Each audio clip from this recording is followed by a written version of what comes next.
Hello everybody and welcome back to my channel. On the 21st of September, the Age of War Chapter 2 starts, and with that, all legendary chests will be moving from world boss locations to inside dungeons. I'm going to show you everywhere you can find a legendary chest, and we'll talk about the easiest ones to farm. Let's get to it. The first dungeon on the list is the Dreggs at Skulker's End in D4. This is the lowest level dungeon on the list with the legendary chests in it. Let's get in there. To enter this dungeon, you need to sacrifice somebody on this section here. The ghosts show you, and the dungeon entrance will open. There is a new boss in this dungeon, a spider in his own pool of acid. It hurts. Once you've defeated the big ugly slug, the Abyssal Remnant, you'll find 3 chests where the acid was, just around the rim. But be careful, because the acid will come back. Make sure you click on this book, and make sure you harvest his body. To enter the Midnight Grove dungeon, you need to come here to D8 and speak to this werewolf. You'll need 5 feral flesh to enter the dungeon, but there's always a scorpion behind here. He'll give you the feral flesh that you need. This guy will teach you Midnight Alchemist, so you can craft the potion you need to teleport to the Midnight Grove from home once you've learnt it, or you can purchase the Potion of Midnight for 5 feral flesh and teleport immediately. Make sure you drink it immediately. It expires in 30 seconds. If you ever enter the Midnight Grove by mistake, there's a pool right in front of you can just click on, and that'll take you to Seppenburu. To get to the legendary chest in the Midnight Grove, you need to make your way past a lot of animals and human enemies and defeat 4 bosses. There are 3 chests at the exit behind the world boss. The next dungeon is at the Black Keep in F12. But watch out, as there's some new nasty surprises. Defeat the Kinscourge. Just look for the left statue and the right statue, and there are 2 chests at each location. One on the left of the statue here, the right of the statue here, and then this right side statue, there's a chest on the left and the right as well.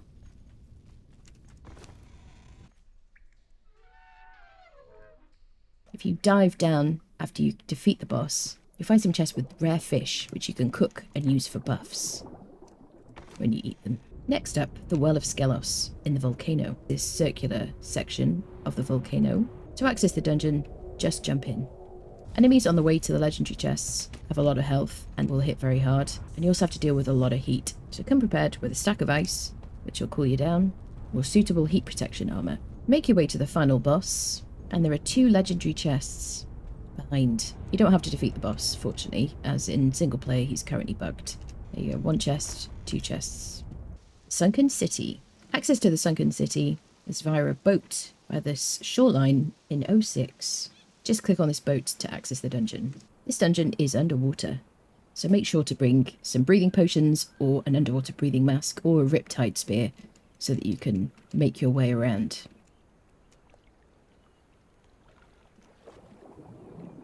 Each of these highlighted entranceways have mini-bosses in them. If it's your first visit to the Sunken City, make sure to click on the lore stones, which will teach you recipes, and harvest the bodies to get fish scales, which you'll need for some of the recipes. But if you're just looking for the legendary chests, head to the final building at the bottom of the slope. If you want to complete all of the dungeon, turn right. Otherwise, head left. So once you get down to the final boss chamber, you've got to defeat all these bosses, really, in order to access the chests. These 2 doors either side are bugged, so sometimes they open, sometimes they don't before you defeat the boss. So make sure you defeat everybody, and then the legendary chests are located here by the lore stone. 1, 2, 3 chests, next to the big fish. The Abandoned Silver Mine. This dungeon is on the line between B and C6. I'm going to run through all the changes to dungeons in future videos, but I wanted to keep this to the point just about legendary chests. But there are a lot of new enemies and silver, surprisingly. To access the legendary chests, make your way to the final boss, the Scorpion Queen. And there are 4 chests in this dungeon with incredible loot. Each chest has a legendary and some amazing loot as well. Gavin's Rusty Pike, Arjas Bane, Akbitanan Shield, Akbitanan Blades and a repair kit, and Battle Axe the Berserker. I don't know if they made a mistake by putting too much good stuff in here, but get it while you can. The entrance to the Warmaker Sanctuary is located in B8. This is a tough dungeon. New players should consider waiting till level 60. Once you make it to the Warmaker, you can either fight him or just creep past him to access the chests. There are 6 chests in this dungeon. 3 on the left side of these lore stones that teach you very useful recipes, and 3 on the right side. This is a great dungeon for level 60 to farm. Once you've done this dungeon once, you'll have all the keys you need to open the doors. You can just run straight through to the final boss chamber and leave with your 6 legendary weapons. The entrance to the Winecellar dungeon is behind me, in B7.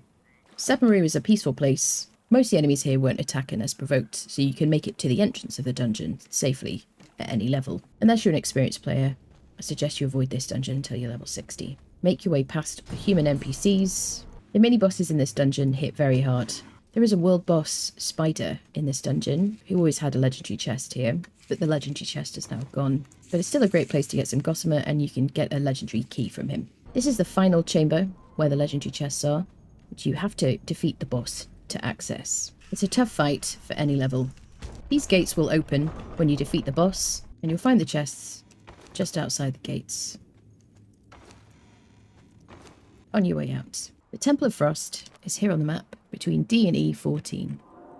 This dungeon is extremely cold, and the enemies will make you even colder when they hit you with their weapons, so try not to get hit. When you get to the top of the first set of stairs, turn right, and there's a new boss in here, a Black Yeti.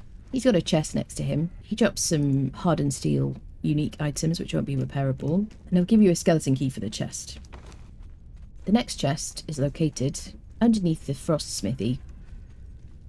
There's a Frost Dragon, and next to him there's a legendary chest. I had a look around at world boss spawns, and most of them have been removed, but there are some that still remain in the game, one of which is in Shattered Springs in C8, right here where the boss is. I don't know if this is a bug or this is intentionally left in the game, because you do need a gas mask to enter this area. If you had enough health, you could potentially get here without a gas mask, which needs to be level 30 to craft, unless you pick up a legendary from a world boss. But the chest is located right behind him, as it always has been.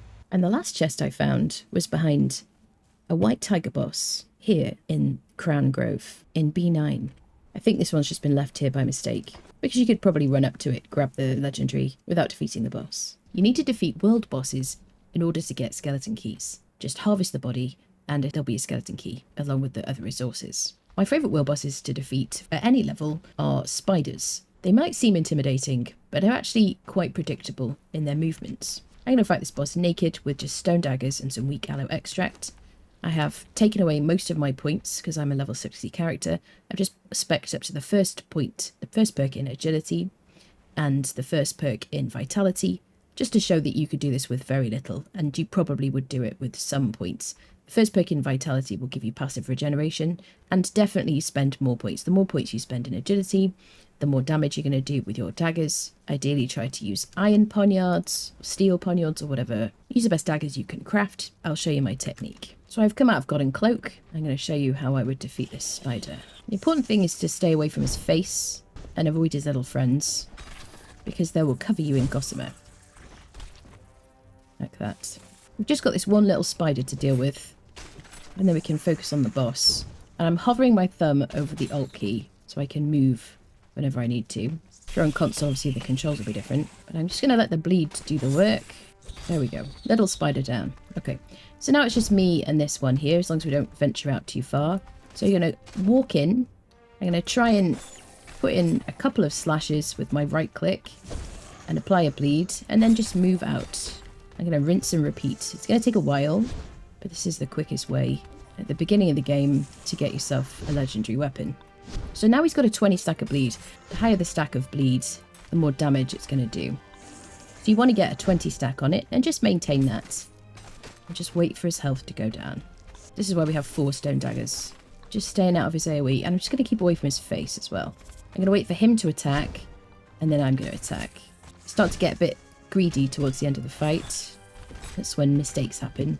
So now you've got one dead spooder. If you use a hatchet, you'll get ichor. If you use a sickle, you'll get gossamer. If you want some silk, and you see he's dropped some other goodies, which is new to chapter 2. And we've gained a skeleton key. You can harvest all this gossamer. Use a sickle on this if you want to. Now you've got yourself a skeleton key to head into your first dungeon and get yourself some legendary weapons.